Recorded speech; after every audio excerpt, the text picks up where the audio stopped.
Shalom saudara-saudara, hari ini kita berselancar dalam kebenaran dalam seri kitab Matius yang sekarang telah sampai di Matius pasal 24 ayat 23 sampai ayat yang ke-28, di mana kita akan mendengarkan firman Tuhan tentang Mesias palsu. Ayat 23 saya bacakan bagi kita. Pada waktu itu jika orang berkata kepada kamu, lihat, Mesias ada di sini atau Mesias ada di sana, jangan kamu percaya, sebab Mesias palsu dan nabi-nabi palsu akan muncul dan mereka akan mengadakan tanda-tanda yang dahsyat dan mujizat-mujizat, sehingga sekiranya mungkin mereka menyesatkan orang-orang pilihan juga. Camkanlah ini, aku sudah mengatakannya terlebih dahulu kepadamu. Jadi apabila orang berkata kepadamu, lihat, ia ada di padang gurun, janganlah kamu pergi ke situ. Atau lihat, ia ada di dalam bilik, janganlah kamu percaya. Sebab sama seperti kilat memancar dari sebelah timur dan melontarkan cahayanya sampai ke barat, demikian pula kelak kedatangan Anak Manusia. Di mana ada bangkai, di situ burung nasar berkerumun. Saudara, untuk pembukaan dari firman Tuhan hari ini, saya ingin menjelaskan tentang Mesias palsu, saudara, sedikit sebelum nanti ada penguraian-penguraiannya yang lebih lengkap. Kalau di dalam firman Tuhan ini, Markus pasal 24 ayat 23, 20 sampai dengan 28 tentang Mesias palsu, saudara, kita sering mendengar sekian ribu tahun bahkan sampai hari-hari ini masih ada orang-orang yang mengaku Yesus atau mengaku Mesias, dan ini banyak orang yang mempercayainya. Bahkan kalau kita perhatikan banyak di berbagai negara Mesias palsu ini ngaku terang-terangan, saudara, mereka adalah Yesus dan orang percaya. Dan itu memang membingungkan, tetapi saya berani menyatakan ini bagian juga dari kesalahan gereja. Kenapa? Karena gereja-gereja tidak membuat satu pemuritan yang baik, saudara. Sebab kalau gereja-gereja mengajarkan pemuritan itu dengan cara yang baik, pasti orang tidak akan mudah, saudara, tertipu. Paling tidak, saudara, yang harus diajarkan itu murni tentang firman Allah, saudara. Sebab kalau saudara tidak diajar untuk membaca Alkitab dengan teratur, pengajaran-pengajaran yang lain yang sepertinya bagus dalam konteks teologi, baik di aliran masing-masing, tetapi itu tidak membuat jemaat kuat di dalam pengenalan akan firman Tuhan. Mereka hanya kuat dalam pemikiran-pemikiran teologi dari pemimpinnya. Sepertinya itu bagus, tidak salah.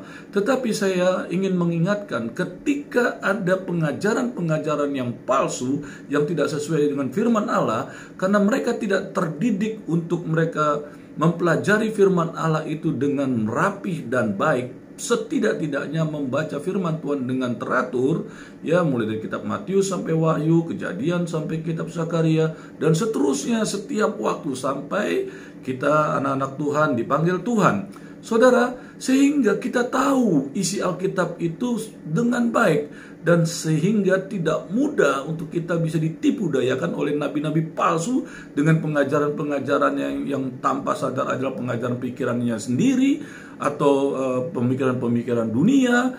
Bahkan ada yang mengaku Mesias. Itu tidak mudah tergoda, saudara, atau tidak mudah dibohongi oleh karena mereka mempelajari atau membaca Alkitab itu dengan baik. Jadi jemaat tidak harus kuliah teologi atau mendalami Alkitab yang berlebihan. Tekankan saja dengan baik bahwa mereka membaca Alkitab dan itu membawa berkat bagi mereka dalam berbagai aspek ketika mereka membaca Alkitab. Bisa berkat jasmani, bisa berkat rohani, dan bisa berkat juga jasmani. Sehingga ada keseriusan dan kesukacitaan jemaat bahwa kalau mereka membaca Alkitab, mereka diberkati, saudara. Dan tonjolkanlah kebenaran-kebenaran firman Tuhan ketika kita membaca kitab Alkitab itu, bahwa umat Allah atau siapa saja yang membaca Alkitab dengan sungguh-sungguh, dengan hati yang terbuka untuk mendapatkan suara Tuhan dengan baik, saudara, itu akan diberkati. Contoh, salah satu ayat yang membuat kita diberkati kalau kita membaca Alkitab. Yosua pasal 1 ayat 8 menyatakan, "Janganlah engkau lupa memperkatakan kitab Taurat ini, tetapi renungkanlah Taurat ini siang dan malam, supaya kamu bertindak hati-hati sesuai dengan segala yang tertulis di dalamnya, maka perjalananmu akan berhasil dan engkau akan beruntung." Jadi dengan kata-kata, dengan firman Tuhan yang menekankan betapa baiknya membaca firman Tuhan itu, bahkan mendatangkan berkat itu yang ditekankan kepada umat Allah. Sehingga pertama-tama yang paling dasar dari kekristenan, mereka suka membaca Alkitab, dan mereka yakin waktu mereka membaca Alkitab, mereka ketemu dengan si empunya firman Allah itu, mereka diberkati oleh empunya firman Allah itu, karena firman-Nya berbicara demikian, saudara. Seperti yang saya jelaskan, firman Tuhan, salah satu firman Tuhan tentang betapa diberkatinya kita ketika kita membaca firman Tuhan, merenungkan firman Tuhan dengan benar, saudara-saudara. Oke, sekarang kita, saudara-saudara, masuk dalam penguraian tentang firman Allah yang hari ini kita baca di dalam Matius pasal 24 ayat 23 sampai 28 tentang Mesias palsu atau nabi-nabi palsu. Kita ulang kembali di dalam Matius 24 ayat 3 dikatakan begini. Ketika Yesus duduk di atas bukit Zaitun, datanglah murid-muridnya kepadanya untuk bercakap-cakap sendirian dengan dia. Kata mereka, "Katakanlah kepada kami, bila manakah itu akan terjadi? Apakah tanda kedatanganmu dan tanda kesudahan dunia?" Nah, saudara, ini adalah pertanyaan murid ketika Yesus menjelaskan tentang akan adanya penghancuran terhadap Yerusalem dan Bait Allah Salomo, dan akan ada kedatangannya yang kedua kali, dan sebelumnya akan ada tanda-tanda untuk kedatangannya.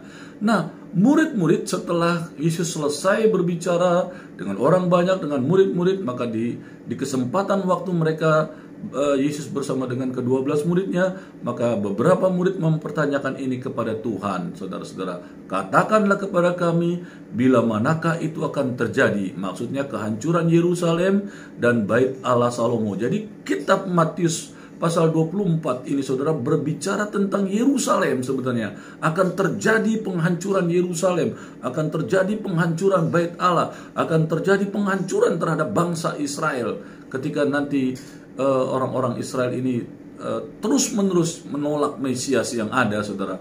Ini yang Yesus membuatkan. Dan murid akhirnya mendengarkan perkataan itu mengejutkan mereka, karena di luar nalar mereka. Yerusalem yang begitu besar dengan benteng yang begitu luar biasa kuatnya, dan Bait Allah dengan batu-batunya yang besar-besar dan yang luar biasa bangunan itu, kemungkinan pakai logika mereka nggak mudah dihancurkan. Manusianya barangkali boleh dikalahkan dalam peperangan, tetapi bangunan-bangunannya tidak mungkin. Bagaimana caranya bisa menghancurkan bangunan yang bentuknya gede-gede gitu, batu-batu batanya saja, saudara, segede-gede lengan saya begini lebarnya, bahkan kurang, saudara. Beratnya aja bertonton satu batu batanya, saudara. Jadi mereka melihat gedung yang besar dengan batu-batu yang gede-gede didirikan itu, bagaimana mungkin bisa diruntuhkan? Mendorong satu saja batu bata yang segede itu tidak mungkin, gitu loh, saudara. Nah, itu sebabnya ketika ada kesempatan, murid-murid bertanya kepada Yesus, "Kapankah itu akan terjadi? Apa yang engkau katakan, Guru?" Dan seterusnya, "Apakah tanda kedatanganmu dan tanda kesudahan dunia?" Jadi mereka pun akhirnya mempertanyakan kedatangan Tuhan apa nanti kalau waktu Tuhan sudah pergi, sudah naik ke surga. Dan setelah itu tanda kesudahan dari bumi ini, dunia ini bagaimana? Mereka butuh, karena mereka tahu bahwa Yesus ini Mesias. Dia adalah Tuhan yang pasti tahu akan terjadinya peristiwa-peristiwa yang ada di dunia ini dan akhir dari dunia ini. Tetapi jawab Yesus, ya saudara-saudara, ini luar biasa sekali ya. Di dalam ayat 23 sampai 26 ya, penguraiannya yang sederhana saya jelaskan demikian. Seperti yang kalau kita baca di dalam Matius pasal 24 ayat 4 sampai 5, Tuhan Yesus sudah menyinggung, saudara. Ini kita berbicara tentang Mesias palsu ya, saudara. Kalau tentang keruntuhan Bait Allah dan Yerusalem sudah saya bicarakan di episode sebelumnya ya, saudara. Saudara boleh nanti melihat ya, ngeklik di link yang sebelum dari ajaran atau khotbah atau pengajaran yang sekarang ini, saudara ya. Saudara boleh cek yang sebelumnya. Nah, dikatakan demikian, Tuhan Yesus sudah menyinggung adanya Mesias-Mesias palsu yang akan menyamar sebagai Mesias. Jadi ini Yesus sendiri yang ngomong, saudara. Kalau saudara punya Alkitab dalam bahasa Inggris ya, yang dwibahasa, itu ada tulisan merah, saudara. Nah, kalau tulisan merah itu berarti Yesus yang ngomong sendiri. Jadi Yesus yang memberitahukan sendiri kepada murid-muridnya bahwa memang akan ada Mesias-Mesias palsu. Jadi kalau saudara baca firman Tuhan ini dengan baik, ketika nanti ada orang saudara dengar, oh di sini ada Mesias, ini ada Yesus, saudara akan ketertawa. Kenapa? Yesus saja sudah ngomong kok, gitu loh, bahwa tidak mungkin ada Mesias. Kedatangannya dia sendiri jelas nanti Tuhan Yesus kasihkan tanda-tandanya.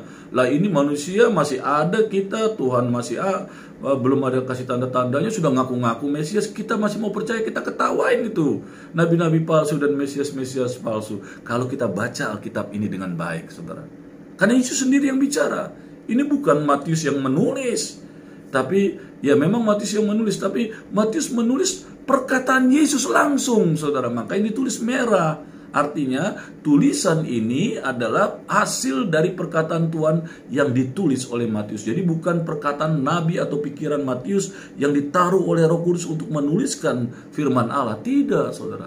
Yesus sendiri yang berbicara kepada murid-muridnya, dan ketika Matius membuat sebuah tulisan, maka dia mengingat perkataan Yesus ini, dia menulisnya di dalam Matius pasal 24 ini, saudara ya. Dan dikatakan begini kan, begini nasihat Tuhan Yesus, waspadalah supaya jangan ada orang yang menyesatkan kamu. Jelas ini, udah lama Yesus masih ada pun Yesus sudah katakan waspada, akan ada orang-orang yang menyesatkan kamu.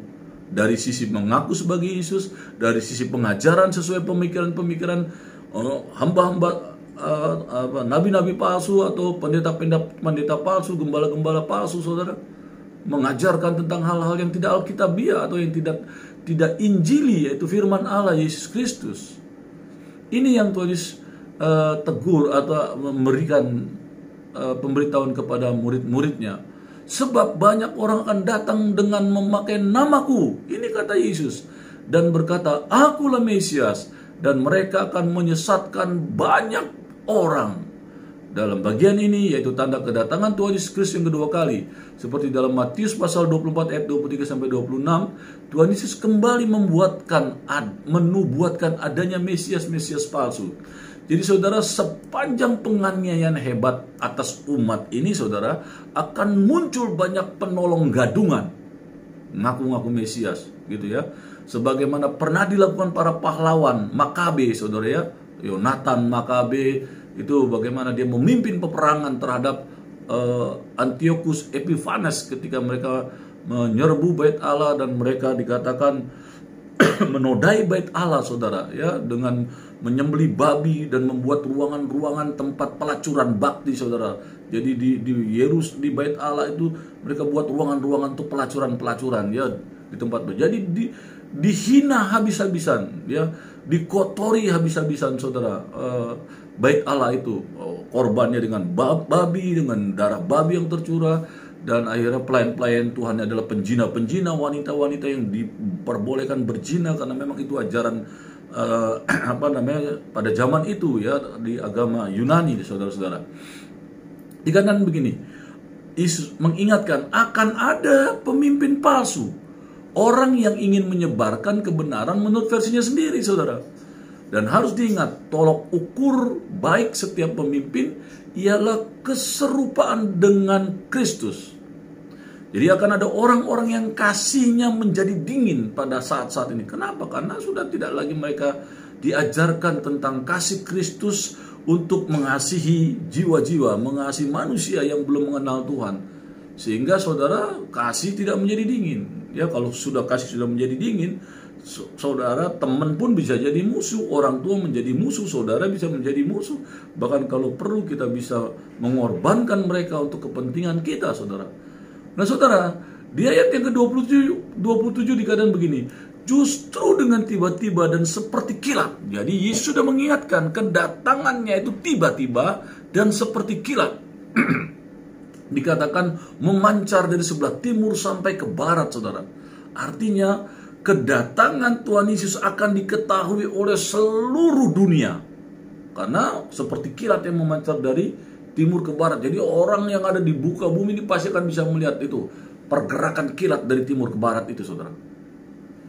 Demikian anak manusia akan datang untuk menghukum penindas itu. Kedatangan anak manusia tidak akan dirahasiakan, saudara, tetapi terbuka dengan tiba-tiba. Karena Tuhan sekarang tiba-tiba dan dikatakan seperti kilat yang memancar dari timur ke barat. Di dalam ayat ke-28 dijelaskan begini. Bahasa Yunaninya adalah aitoi. Jadi hoi aitoi dapat diterjemahkan burung nasar atau Raja Wali. Kalau Raja Wali ini dapat menunjuk kepada panji-panji Roma, saudara, yang akan hinggap kepada bangkai busuk Yudaisme. Kata bangkai bisa mengacu kepada mereka yang mati secara rohani dan orang-orang jahat yang membusuk. Wah, jadi orang-orang mati secara rohani ya sebenarnya bangkai sebenarnya, saudara. Sehingga iblis sebagai burung akan memakan ya orang-orang rohani yang telah mati secara rohani ini, sehingga dia tubuhnya manusia masih hidup tapi rohnya sudah binasa, saudara. Nah, saudara, pengajaran dikatakan demikian. Dalam bagian ini Tuhan Yesus menekankan bahwa Mesias-Mesias palsu akan mengadakan tanda-tanda heran dan mujizat dan akan membuat penipuan besar-besaran, saudara. Banyak orang Kristen menyangka bahwa selama mereka percaya dalam nama Yesus atau dalam Yesus Kristus, mereka akan dilindungi dari penipuan zaman akhir.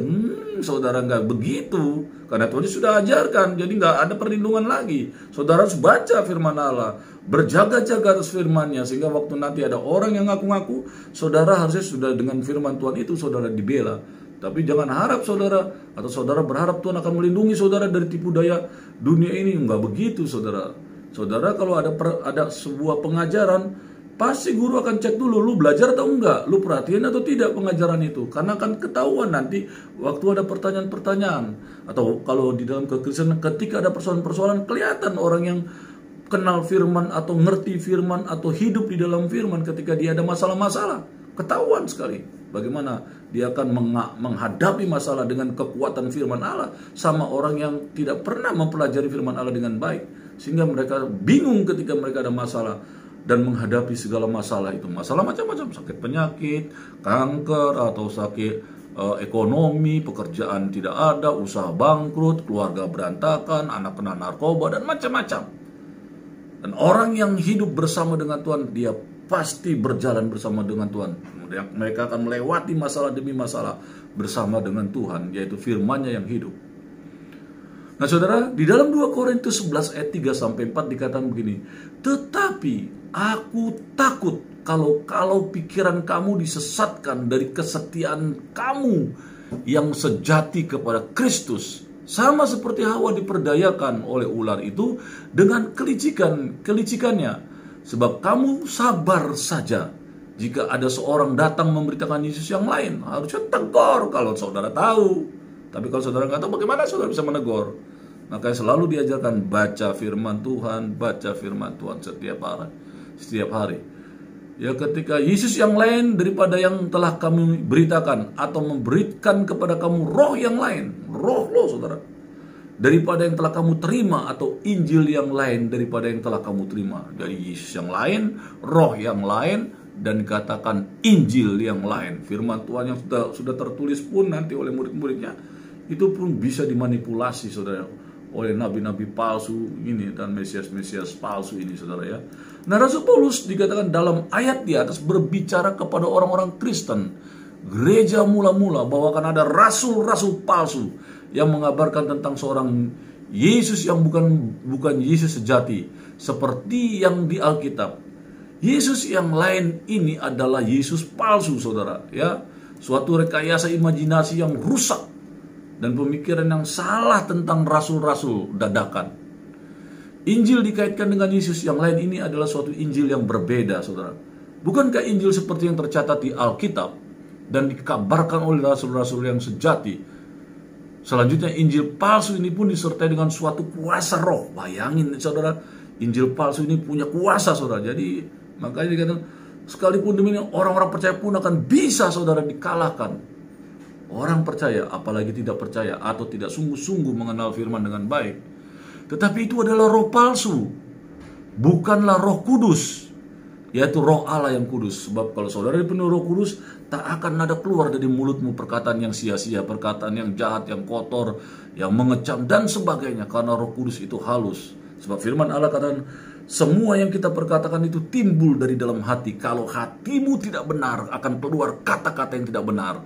Maka hati kita harus dipenuhi dengan kasih Tuhan, harus dipenuhi dengan firman-Nya. Sehingga dikatakan kalau itu penuh dalam hati kita, maka yang keluar dari perkataan kita, dari sikap kita, itu adalah semua hal yang Tuhan ajarkan, yaitu firman-Nya yang hidup, saudara. Ini penting, saudara. Bahkan Roh Kudus dikatakan, ya, akan menuntun saudara dalam pengertian yang luar biasa, dalam dimensi yang juga luar biasa. 2 Korintus 11, kita akan coba membacanya. Siapakah sebenarnya yang dilayani oleh pengikut-pengikut Yesus yang lain ini? Jawabannya kita baca 2 Korintus 11 ayat 11 sampai ayat 13 sampai 15 ya. 2 Korintus 11 ayat 13 sampai 15. Sebab orang-orang itu adalah rasul-rasul palsu, pekerja-pekerja curang yang menyamar sebagai rasul-rasul Kristus. Hal itu tidak usah mengherankan, sebab iblis pun menyamar sebagai malaikat terang. Bayangkan, dia menyamar sebagai malaikat terang. Kita melihat orang berbuat hebat sedikit aja udah kita kagumi, apalagi ini dikatakan iblis menyamar saudara sebagai malaikat terang. Dan orang-orang yang dikuasai iblis itu diberikan kemampuan untuk melakukan mujizat yang luar biasa.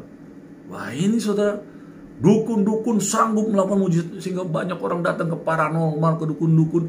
Ada dukun rohani lah, pakai nyanyi-nyanyi rohani dulu dan sebagainya. Ternyata semua itu tidak ada urusannya dengan Kristus. Itu adalah orang-orang yang palsu semua, saudara. Sebab Alkitab tidak mengajarkan prinsip penyembuhan dengan cara-cara seperti itu, saudara. Nah, ini yang Tuhan katakan. Jadi bukanlah suatu hal yang ganjil jika pelayan-pelayannya menyamar, ya saudara, sebagai pelayan-pelayan kebenaran. Tetapi firman Allah katakan, kesudahan mereka akan setimpal dengan perbuatan mereka. Jadi Yesus yang lain itu adalah Yesus palsu yang direkayasa oleh iblis. Seorang Yesus palsu yang dapat menyamar sebagai seorang malaikat terang.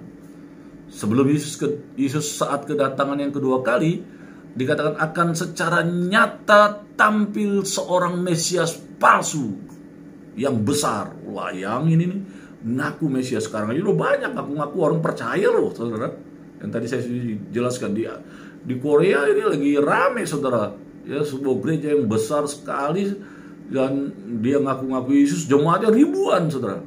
Waduh, gampang sekali dia merekrut orang-orang dengan menipu mereka, mengaku sebagai Yesus. Dan anehnya orang banyak itu mau mengikuti mereka, karena orang banyak itu juga dulunya adalah orang-orang Kristen yang tidak terlayani dengan baik, saudara.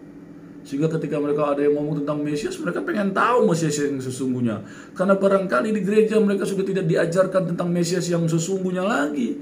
Di situ ada perkelahian, perebutan jabatan, ingin kelihatan lebih hebat, lebih luar biasa, sehingga tanpa sadar kita semua hamba-hamba Tuhan yang di gereja tidak lagi memberitakan Yesus, tidak berbicara lagi tentang namanya yang penuh kasih dan kuasa, tidak melihat tanda-tanda heran mujizat mengalir, karena di dalamnya ada perselisihan dan pertengkaran yang akhirnya saling mencari keuntungan di dalam gereja, sehingga Kristus tidak lagi mengalir. Dan jemaat tidak melihat Kristus. Mereka juga tidak pernah mendengarkan ajaran Kristus yang baik. Yang ada ajaran motivasi, bagaimana mendapat berkat, bagaimana menjadi berhasil. Gereja dibangun dengan ajaran-ajaran yang seperti ini. Nah, mereka tidak pernah diajarkan bagaimana Yesus mengajarkan tentang kebenaran. Jadi dikatakan bukan ada suatu hal yang ganjil jika pelayan-pelayan yang menyamar sebagai pelayan-pelayan kebenaran. Yesus yang lain itu adalah Yesus palsu yang direkayasa oleh iblis. Seorang Yesus palsu yang dapat menyamar, saudara, sebagai seorang malaikat terang. Sebelum saat kedatangan yang kedua kali, akan secara nyata tampil seorang Mesias palsu yang besar, artinya mulia, mampu melakukan mujizat-mujizat yang luar biasa, yang barangkali jemaat belum pernah melihatnya, dan mereka melakukan itu dengan luar biasa. Di dalam 2 Tesalonika 2 ayat 3 sampai 4 dikatakan begini, saudara-saudara. Janganlah kamu memberi dirimu disesatkan dengan cara yang bagaimanapun juga, dengan cara apapun juga. Saudara melihat mujizat, saudara melihat perkara yang ajaib, perkataan-perkataan yang manis. Kalau saudara baca Alkitab, saudara akan katakan, perkataanmu bukan firman Allah. Kamu hanya motivasi, kamu hanya ngomong soal makan dan minum saja, tetapi kamu tidak berbicara tentang kebenaran. Dan kamu akan bisa melihat ada orang yang ngaku-ngaku Tuhan, ngaku-ngaku Nabi, padahal Tuhan gak pernah bicara kepada Nabi ini. Tapi dia sepertinya bernubuat, memperkatakan nubuatan. Tapi Tuhan sebenarnya, kalau kita baca Alkitab dengan baik, kita tahu ini Nabi palsu, saudara. Jadi tidak gampang, saudara. Saya percaya prinsip kenabian, saya percaya nubuatan, dan saya sering menubuatkan, saudara. Ada ketika Tuhan taruh saya untuk menubuatkan firman Allah yang kuat, saya perkatakan kepada manusia. Saya lebih cenderung memperkatakan firman Allah yang diingatkan Tuhan waktu saya sedang mengajar seperti ini, atau di depan jemaat. Saya katakan firman Allah yang saya ingat, dan saya yakin diingatkan oleh Roh Kudus. Ini perkataan yang baik tentang berkat, tentang nubuatan, tentang kesembuhan, tentang pemulihan. Selama itu firman Allah yang ditaruh dalam pikiran saya waktu saya sedang mengajar seperti ini, saya akan kata, Tuhan berbicara melalui firman-Nya seperti ini, saudara. Saya akan ngomong begitu. Seperti contoh Yosua 1 ayat 8 yang saya katakan ini. Janganlah engkau lupa memperkatakan kitab Taurat ini, tetapi renungkanlah Taurat ini siang dan malam, supaya kamu bertindak hati-hati sesuai dengan segala yang tertulis di dalamnya. Maka perjalananmu akan berhasil dan engkau akan beruntung. Tuhan katakan melalui firman Tuhan ini, saudara-saudara. Ini kata nubuatan, karena Tuhan yang taruhkan, bahwa kalau saudara baca firman Tuhan dan merenungkannya, kamu akan berhasil. Jadi perkataan nubuatan saya melalui perkataan firman yang Tuhan taruhkan dalam pikiran saya. Dan saya akan memperkatakan yang seperti itu, gitu ya. Karena saya percaya kalau itu yang Tuhan taruhkan, itu akan lebih pas. Tidak bisa saudara menghakimi perkataan ini, karena ini perkataan firman Allah. Bukan berarti ada perkataan nubuatan yang lain itu juga tidak benar. Saya tidak bilang seperti itu. Tapi cenderungkanlah hati dan pikiranmu dengan perkataan firman. Itu lebih tepat, sehingga kita pun tidak disalahkan, saudara, oleh Tuhan Yesus. Saudara, dikatakan demikian, yaitu lawan, janganlah kamu memberi dirimu disesatkan orang dengan cara yang bagaimanapun, ngaku seperti Yesus, sepertinya firman Allah. Kalau saudara baca firman Allah, saudara tahu itu bukan firman. Saudara makanya baca firman Tuhan setiap hari, ya. Sebab sebelum hari itu haruslah datang dahulu murtad, dan haruslah dinyatakan dahulu manusia durhaka yang harus binasa. Nah, ini yang Tuhan ajarkan, ini firman Allah, saudara, ya. Yaitu lawan yang meninggikan diri di atas segala yang disebut atau yang disembah sebagai Allah, menyombongkan diri. Saudara, kalau ada hamba Tuhan yang mengatakan dia hebat, dia pintar dan sebagainya, sudah hati-hati, dia bisa-bisa nanti jadi nabi palsu. Waktu dia memperkatakan itu, barangkali dia baru sebatas daging saja, tapi lama-lama sudah kebiasaan dia menyombongkan diri, dan akhirnya dia telah, Tuhan katakan dia manusia durhaka, bahkan dia dikatakan nabi palsu, saudara. Dan dikatakan demikian, nabi-nabi palsu ini bahkan ia duduk di bait Allah dan mau menyatakan diri sebagai Allah. Ini perkataan tentang akhir zaman sebenarnya, saudara, ya. Apa yang akan terjadi kepada Mesias palsu ini? Dan bagaimana kita akan mengenal dia? Para pengikut Mesias palsu tertipu karena mereka menolak mengasihi kebenaran Allah, seperti yang dinyatakan dalam Alkitab, saudara. Apa yang akan terjadi kepada Mesias palsu ini? Dan bagaimana kita mengenalnya? 2 Tesalonika 2 ayat 8-10, ya, menginformasikan bagi saudara dan saya. Demikian. Pada waktu itulah si pendurhaka baru akan menyatakan dirinya, tetapi Tuhan Yesus akan membunuhnya dengan nafas mulutnya dan akan memusnahkannya kalau ia datang kembali. Ya, jadi waktu Yesus datang kembali, dia akan menghancurkan nabi-nabi palsu, ya, iblis dan segala guru-guru palsu semua, saudara, ya. Dikatakan Mesias palsu semua Tuhan habisi, saudara. Jadi kedatangan si pendurhaka itu adalah pekerjaan iblis dan akan disertai rupa-rupa perbuatan ajaib, tanda-tanda dan mujizat, saudara. Mujizat-mujizat palsu. Jadi Ini dijelaskan di dalam 2 Tesalonika 2 ayat 8 sampai 10, saudara, bahwa iblis pun sanggup melakukan mujizat-mujizat yang luar biasa.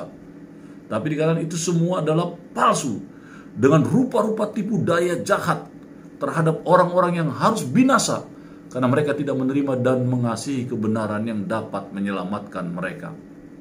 Tuhan Yesus menekankan bahwa tidaklah cukup hanya menggunakan nama Tuhan untuk masuk ke dalam surga. Yang diperlukan lagi adalah melakukan kehendak Bapa seperti yang pernah dikatakan Tuhan Yesus. Ya saudara, di dalam Matius 7 ayat 21 sampai 23 dikatakan begini, bukankah setiap orang yang berseru kepadaku Tuhan, Tuhan akan masuk ke dalam kerajaan surga, melainkan dia yang melakukan kehendak Bapakku yang di surga. Bayangkan, kayak saya ini pun hati-hati sebenarnya, kalau tidak benar-benar bahaya. Saya sombong, saya menyatakan kebenaran yang sebenarnya bukan kebenaran. Tuhan Yesus katakan hati-hati. Ya, ini yang Tuhan Yesus ingatkan. Karena harusnya apa yang kita ajarkan, kita khotbahkan, berikan pengertian kepada umat semuanya, kata firman Allah, harus kehendak Bapa. Jadi kalau kita mau berkhotbah, mau ngajar, mau melayani jiwa-jiwa, saudara harus berdoa, minta Tuhan bimbing kita. Baca firman Tuhan setiap hari, saudara, supaya saudara mengerti kebenaran, saudara. Ya, ini yang harus dimengerti ya, saudara. Saya bacakan seterusnya. Pada hari terakhir banyak orang akan berseru kepadaku, Tuhan, Tuhan, Tuhan, bukankah kami bernubuat demi namamu dan mengusir setan demi namamu dan mengadakan banyak mujizat demi namamu juga? Pada waktu itulah aku akan berterus terang kepada mereka dan berkata, aku tidak pernah mengenal kamu. Anyahlah daripadaku, kamu sekalian pembuat kejahatan. Bayangin, kita udah melakukan banyak mujizat, tanda-tanda heran, bernubuat dan lain-lain. Tuhan katakan, aku tidak mengenal kamu. Anyahlah. Waduh, sedih banget ya. Kayak saya seperti ini memperkatakan, mengajarkan kebenaran firman Allah. Ternyata dalam perjalanan, saudara, Tuhan sekarang saya tidak mengenal engkau. Satu hal yang menyedihkan. Jadi ya, kita harus terus berjaga-jaga. Saya sendiri pun harus terus berjaga-jaga. Karena tanpa sadar kita ternyata sudah merasa orang rohani, kita ternyata sudah tidak dikenal Tuhan. Nah, Tuhan Yesus juga menyatakan dalam Yohanes 6 ayat 40, saya bacakan bagi saudara-saudara. Yohanes 6 ayat 40, sebab inilah kehendak Bapakku, yaitu supaya setiap orang yang melihat anak dan yang percaya kepadanya beroleh hidup yang kekal, dan supaya aku membangkitkannya pada akhir zaman. Jadi saudara-saudara, perlu juga melihat anak dan percaya kepadanya, yaitu memandang pada Tuhan Yesus Kristus yang sejati, pada hidupnya, dan percaya pada perkataan yang diucapkannya. Diteguhkan juga oleh Tuhan Yesus dalam Yohanes 5 ayat 24 dikatakan, aku berkata kepadamu, sesungguhnya barang siapa mendengar perkataanku dan percaya kepada dia yang mengutus aku, ia mempunyai hidup yang kekal dan tidak turut dihukum, sebab ia sudah pindah dari dalam maut ke dalam hidup. Saudara, ini saudara, Yesus sendiri yang berbicara. Jadi tragis bagi mereka yang mengikuti Mesias-Mesias palsu ini. Hati-hati saudara, dengan tulus menganggap diri mereka sebagai orang yang beriman sejati, yang secara aktif mengerjakan pekerjaan yang mereka pikir untuk Tuhan, pekerjaan Tuhan, padahal tidak. Kemauan bosnya dia yang ngaku-ngaku Mesias itu, saudara. Jadi hati-hati saudara-saudara. Matius 7 ayat 22 sampai 23 berkata begini, pada hari terakhir banyak orang akan berseru kepadaku, Tuhan, Tuhan, Tuhan. Jadi ingat itu baik-baik. Matius 7 ayat 22 23. Saya perkatakan kembali. Jadi para pengikut Mesias palsu itu tidak menurut hukum. Mereka melanggar hukum Allah. Mereka tidak menghormati perintah-perintah Tuhan Yesus. Sebaliknya, Yesus menyatakan dalam Yohanes 14 ayat 21. Ya saudara, ini demikian firman Tuhan katakan ya saudara. Barang siapa memegang perintahku dan melakukannya, dialah yang mengasihi aku. Dan barang siapa mengasihi aku, ia akan dikasihi oleh Bapakku. Dan aku pun akan mengasihi dia dan akan menyatakan diriku kepadanya. Haleluya, amin, Tuhan Yesus. Jadi saya perkatakan firman Tuhan ini pun saya rindu. Saya juga termasuk di dalam perkataan firman Tuhan ini, saudara. Nah, Tuhan Yesus begitu banyak memberi informasi kepada murid-muridnya, termasuk kedatangan Mesias-Mesias palsu pada akhir zaman, yaitu sebelum kedatangannya yang kedua. Hal ini sungguh penting diterima para murid-murid dan orang-orang percaya. Saudara dan saya yang mendengar adalah orang-orang percaya bahwa Tuhan Yesus Kristus, yaitu Sang Mesias yang sejati, membicarakannya terlebih dulu dengan murid-muridnya. Jadi Tuhan Yesus sudah kasih tahu, ya, di dalam Matius pasal 24 ayat 3 itu, ya saudara. Tidak satu pun kata atau informasi yang keluar dari mulut Tuhan Yesus yang akan berlalu dengan sia-sia. Yang pertama, Yerusalem dan Bait Allah hancur lebur habis. Nubuatan Tuhan Yesus 40 tahun kemudian terjadi dan tergenapi. Dan seterusnya Israel musnah. Ya, mereka berdiaspora dari tahun 130-an dan seterusnya sampai tahun 1948 ketika negara Israel mulai dibangun kembali. Itu pun karena bagian dari nubuatan Allah. Berselancar dalam kebenaran. Amin.